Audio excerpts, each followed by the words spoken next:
Let me show you something. So here, these are just really tiny, tiny hinges. I think they're like 1.5 inch, 2 inch. But when we go to close this, oh, now it closes. I'm gonna replace them with these beefier hinges. All done.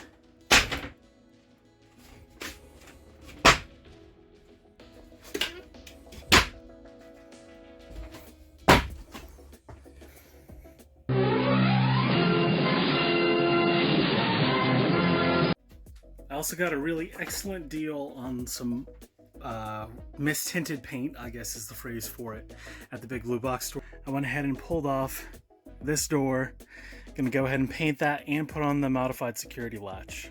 So this is the security, I said latch in the last video, because this is not for an outside gate. I need to cut here, then sand down what's finished and paint over this in the same color that I'm gonna go ahead and paint the door. So why am I doing this? Well, 2 reasons. One, my door opens outward, so I don't want someone kicking it in. And 2, people keep trying to open it and pushing it in. And it's a little frustrating because I'm like, you're gonna break my door. Ideally, this will help a little bit if someone tries to break in. I really don't know how much time it would actually buy me in real life, but it's better than nothing. That hole's a little bit off, but that's okay. We're gonna drill a 5/16 hole there and there. Might be a little hard to see because there's not much light. Cut down the size of the bolt. I got one a little too long, but this bolt goes in here. Bolt, then a flat washer, lock washer, and then finally that nut. This morning there was a 20% chance of rain. It was like 5 a.m. Definitely rained. And those clouds look pretty dark.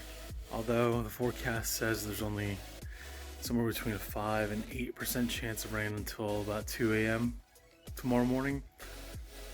I don't know. This is Florida. Things go crazy. Which, fortunately, in Florida, all the rains are very short. Whereas in Alabama, it'll rain and then it'll keep raining. Whereas here, it'll rain, it'll stop, then it'll rain again. It'll stop, and then it'll rain again. Just waiting for the door to dry. Probably need to do at least one more coat. And the new door has been installed. Well, I'll show you really quick. It won't go in, which is great, because of the reinforcement I did. As you can see, there's still some fresh paint drying. I went over some spots that need to be retouched. But it's solid. Beautiful. Back from my grandmother's house, and she finished this other set of cushions for me. It's funny, she put the seam on the top. But I am really happy with her work overall. It looks really good. And then the one across from it, it's inside right now, but that one looks really good as well. So this bus is really starting to come together. For a long time, I wasn't quite sure what I wanted to do regarding the dining table. I thought of some ideas where maybe it would kind of pivot, sort of like it was on like arms. So arms would bring it down to about here, and then it would pivot up to be out of the way. I thought about doing something like that, but that's really complicated and a lot of work and time. I think, truthfully, I think it's just unnecessary. I think it's a little too much for my purposes. What I'm thinking I'm gonna do, at least, we'll see when we get into the hardware store and see what the prices are. But the classic screw into the floor, screw into the tabletop. It's practical, saves some space. I could do that cool thing where they kind of bridge the gap between the dinette, but at the same time, that said, this is not going to be wide enough for an adult to sleep on, unless that adult curls up when they sleep anyway to begin with. Current height, I'm thinking about 32 inches off the ground. 22 inches wide, because I was trying to look and see. I think that's good clearance between body and leg, like enough leg room to move around if you have to get up. And then probably 34 inches long and kind of cut a slant in line, similar with the with this dinette that I'm sitting on, the one that my grandmother just refinished. So a slant similar will be probably over here or so. But that's just an idea. We'll see if it comes to fruition. Yesterday I didn't get to do much because it rained almost all day. This tabletop It is a little damaged on the side there.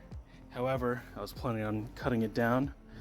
What I'm really excited about this, though, is these metal supports here.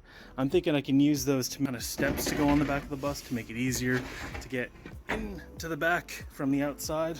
Also, I did find pieces of wood that people were throwing out.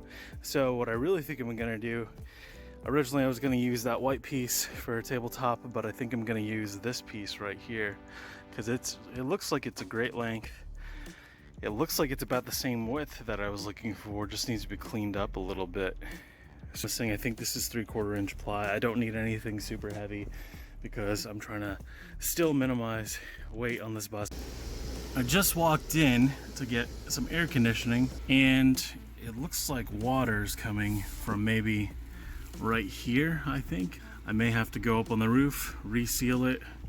This is how you're supposed to do your ceiling pieces. You take wood and you screw it through the ribs of the bus, and then you put your tiles or wood panels or whatever you're using through basically where this screw is right now.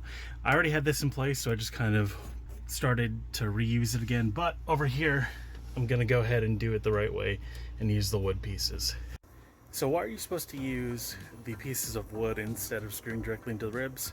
The answer is twofold. One, for thermal bridging. Basically anywhere that metal is touching metal, specifically metal that's touching the outside of the bus, all of that heat or cold is going to get conducted through those ribs, through those screws, through everything, and it'll come into the bus. You'll still get some of that radiant heat or cold. Or lack of heat, I guess, if you really want to get technical.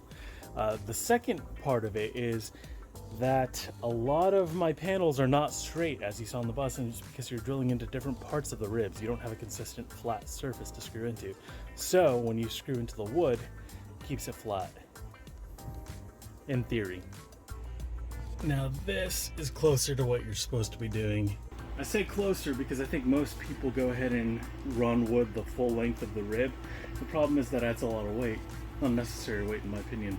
I'm quickly losing light, but I just wanted to get a quick video to say that I am working on the wall paneling for inside the bathroom, and that is the last of the paneling that has to be done in the bathroom. Then it's just decorating it and putting the toilet in with a floor mount, putting the toilet paper holder in.